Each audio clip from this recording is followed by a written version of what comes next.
Hey, it's Jacob from the Sustainably Yours Homestead, and as usual, I'm running behind because I am just now getting around to pulling out my summer crops from the Minecraft raised garden bed and swapping it out for some fall seeds.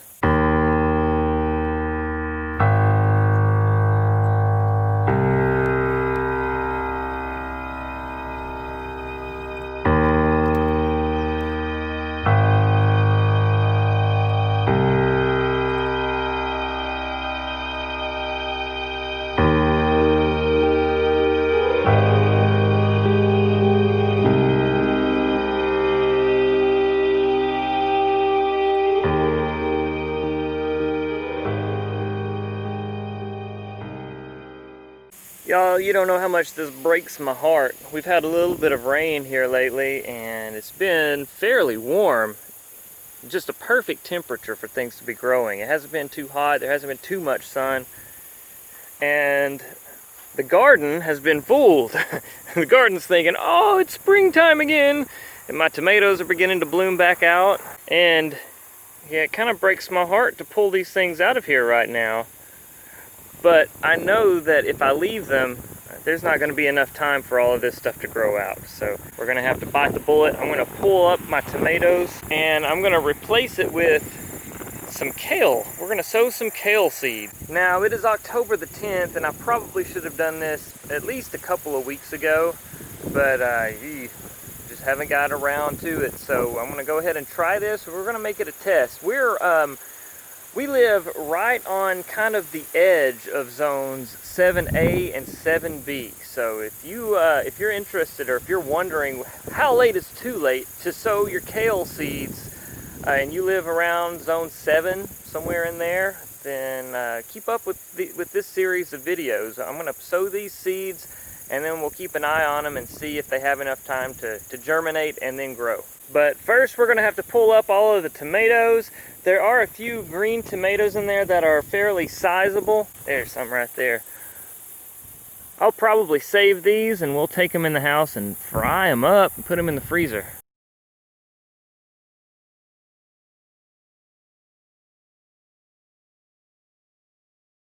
Hello, wolf spider.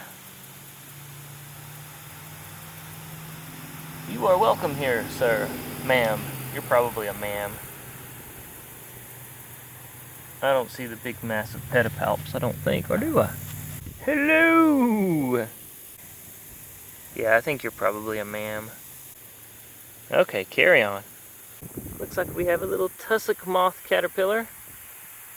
I really like these things, they look really neat. Don't touch them. They have those urticating hairs. They'll make you itchy. But they're really neat looking creatures.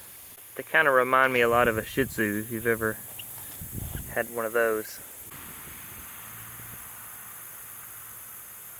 Okay, back to the garden. Here's a problem that I've fought all season. I don't know what it is. I've got new ground that I've opened up. Well, actually, it's just a raised bed. But I'm here out in the middle of my pasture. There's tall grass all over the place. So I'm sure there are tons of rodents and stuff. I've had the worst time keeping tomatoes long enough to ripen. Something is just chewing them up. Maybe even, there might be some deer too. I mean, I don't know exactly what it is, but I've fought this all season long. We're gonna have to find something that we can do about it for next year. All right, so the kale that we're about to sow into here, we're gonna start from seed. I got these from Baker Creek. We have some ornamental fringed kale. The original plan was to put this stuff in the flower bed in front of the house, but when I began to move the soil around, I got into a lot of cat poop. Apparently that's where our cat likes to use the bathroom, so that's a no-go. So instead I decided to remove the tomato plants, and that's where we're gonna be. I also have some blue curled Scotch kale that we're gonna throw in here. for my kale, I am not trying to get some nice neat rows or anything like that. So we're just going to take the kale, I'm going to toss it in pretty hard. I'm going to put some force behind it so that it kind of digs down into the soil. The soil's loosened up. It's compost for the most part. There was the red fringed kale. Let's open up the blue kale.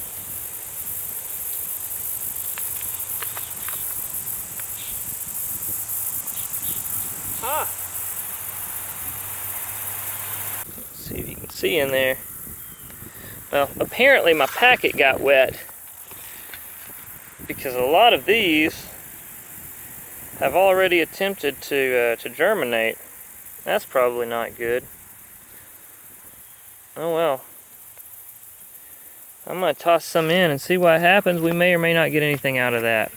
The red kale seed looks good. And then for good measure, we'll just kind of cover it a little, move some dirt around.